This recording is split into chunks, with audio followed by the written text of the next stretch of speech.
Now, being a New York Times best-selling author apparently is in the genes for our next guest. She's the author of Ghosts of Harvard, and her brand new novel, Full Bloom, was just released yesterday. It tells the story of a woman in New York stuck and disconnected until her mysterious neighborhood hands her a gift that seems to change her life.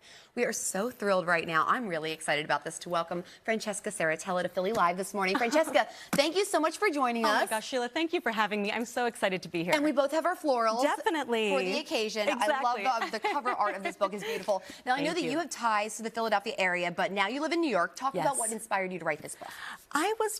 I was inspired by, in modern life, how much have we delegated to algorithms, swiping for the love of our life, searching our environments with Google Maps, ordering food even on apps. But what are we missing when we're missing the smell test? That knowledge you can only get when you're in front of somebody, whether you have that gut instinct about life, and connecting to those desires was something I was really missing. It's a really great concept, especially, like you said, for modern life where everything is on our phone. This is really, really cool. Right. And the main character, Iris, she's a lighting designer. She's impacted by the power of perfume. What type of research was involved for you as you wrote the character of Iris? Well, honestly, I've loved perfume my entire life. It's just the one thing that I prey on that makes me feel more beautiful that has nothing to do with how I look, which I think is so special and different for women.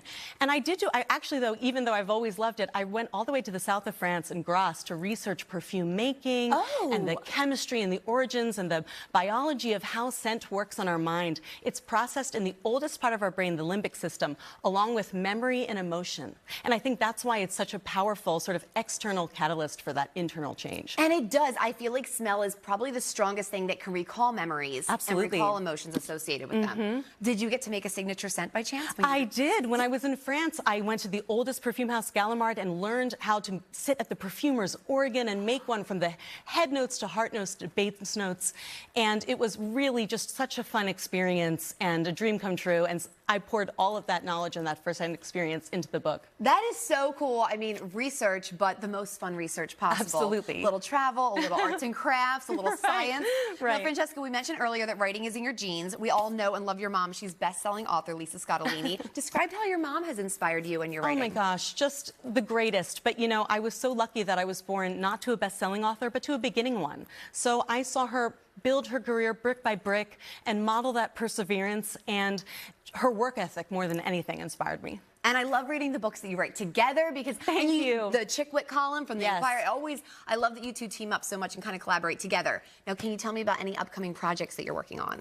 It's too soon to talk about my next novel. Yes, I can't even, but this one I'm just marinating in it. This is just such a dream come true. I'm so excited it's out in the world. I'm so excited for you, and viewers are going to love this. So once again, Francesca's new novel, it's called Full Bloom. You can get it wherever books are sold, and you have a ton of events coming up in our area. There's a book signing tonight at 7 at Barnes & Noble in Bryn Mawr. Tomorrow night, you can join Francesca and her mother, Lisa, for a conversation live at the Colonial Theater in Phoenixville.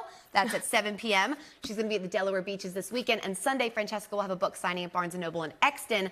That's at 3 p.m. You can get all of those details on NBC10.com/FindOn10. But Francesca, before you go, I have to share something with you. So Lay it on me. I've read your books, your articles, your columns for many years. We're right around the same age. And right before we turned 30, you wrote a column in the Inquirer about things that you learned in your 20s. Yes. That they kind of prepare you for your 30s. And actually, it's hanging in my room at my mom's house. She cut it out for me.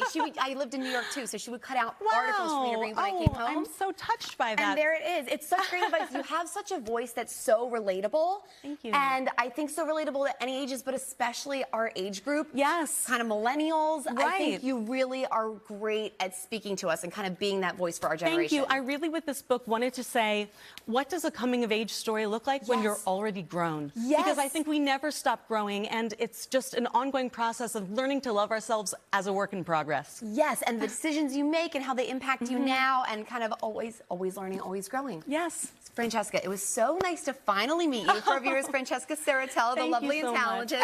Thank you so much for being here with us today on Philly Live. It was so much fun to talk to you. I appreciate it. We loved having you so much.